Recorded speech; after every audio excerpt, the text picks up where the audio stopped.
help us understand the gravity of this moment, I want to turn now to our presidential historian here at NBC News. It's Michael Beschloss. And Michael, I want to bring this back to the founders.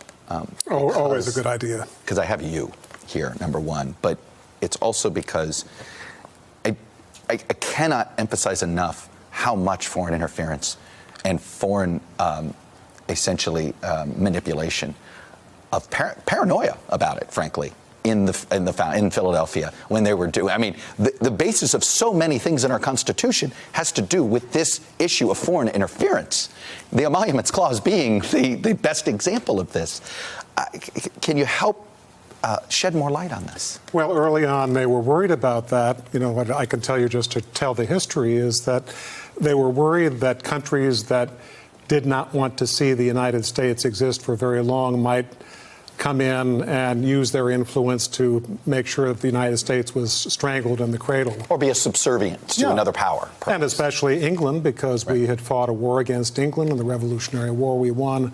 And so the founders and the framers of the Constitution were very nervous that England would not necessarily invade the United States and win another war, but they might use other means to get the victory that they could not get on the battlefield, to the point that early leaders were very nervous. George Washington, for instance, as president, fired one of his secretaries of state, Edmund Randolph, because he thought he was too close to the French. So you had a book last year that came out, I think it was Presidents at War, if I'm not mistaken, and you uncovered a fascinating nugget about the '68 campaign and Hubert Humphrey, if I'm not mistaken. Hubert Humphrey was offered foreign assistance. Wrote about, and you wrote about this and how he was offered essentially foreign assistance from over Vietnam.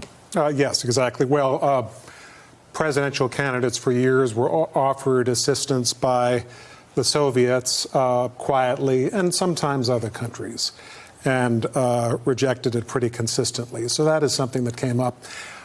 Richard Nixon in 1968, actually took the initiative of being in communication with the South Vietnamese and said, I want you to drag your feet on a peace deal between the United States and the North Vietnamese, and if you do that, you'll get a better deal from me. Lyndon Johnson was furious about that when he heard about it. So what is your concern here now historically for the sort of the Republic itself when you see the president setting these new rules and this becomes sort of accepted practice? That's I think what we're trying to sort of get our arms around. Well, we've seen that happen in history before. These periods of enormous change. I would say this is on the order of about 5 big periods of change historically that we've seen in American life. I think the difference is what you were mentioning before. For instance, Franklin Roosevelt, I'm not comparing it to the time of Donald Trump, but wanted to see big social change at the time of the New Deal. Gets reelected with this enormous congressional landslide in 1936 and finds that Congress, although it's a Democratic Congress, stood in his way because they didn't particularly agree. Same thing happened with LBJ to some extent in 1965. Another big landslide in Congress, Democratic, and LBJ said to his people, you may think that I can do whatever I want for the next 4 years, but my Democrats in Congress are going to begin rebelling because they may not agree with what I'm trying to do, and also some of these swing districts have to get reelected. That's the difference that we're seeing. Because well, that's what it is. The two parties are both monolithic. Right. I mean, the parties used to truly be coalitions. Right. So you'd have factions. There was an anti-Nixon faction. There would be an anti-Johnson faction. There would be an anti-Kennedy faction. I mean, it was real, and that is how you could get some bipartisan consensus in a moment like this, correct? Yes, and you've got, in this case, Republicans in the grassroots, according to the polls, love Donald Trump. Well, somebody reminded me, during the Clinton impeachment, Democrats could condemn Clinton's behavior and also attack impeachment. Yes. And they weren't punished in a primary for it. Republicans have decided they're afraid of condemning the behavior, even if they say they're not for impeachment, because it's 100% fealty.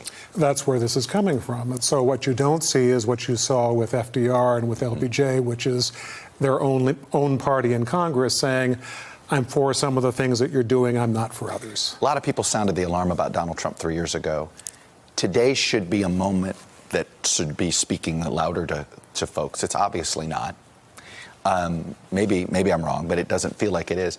Is this a case of the wolf, we've been crying wolf for too long? No, I think it's a case of that enormous support for Trump and the fact that, especially in the Senate, there are very few people who are going to get in the way of that. I mean, of all the things that the framers did to restrain presidents, the one they depended on most of all was Congress to say we disagree. And the weakness of the legislative branch, its own like self-weakness. It has plenty of strength if they wanted to use it, right? They've just restrained themselves. Not as long as Donald Trump dominates this party at the grassroots. Michael Beschloss, trying to bring a little historical perspective to this. Good to see you, sir. Thank you, sir. Thanks for coming on. Hello, YouTubers. If you're watching this, it means you've checked out our channel, so thank you. Now do me a favor, subscribe by clicking on that button down there. Click on any of the videos to watch the latest interviews and highlights from MTP Daily and MSNBC. You can get more Meet the Press content every morning in the First Read newsletter. If you're tired of content that you don't know anything about where it came from, you don't have to have that problem with us. NBC News, MSNBC, MTP, and the Meet the Press mindset right here for you on YouTube. Subscribe now.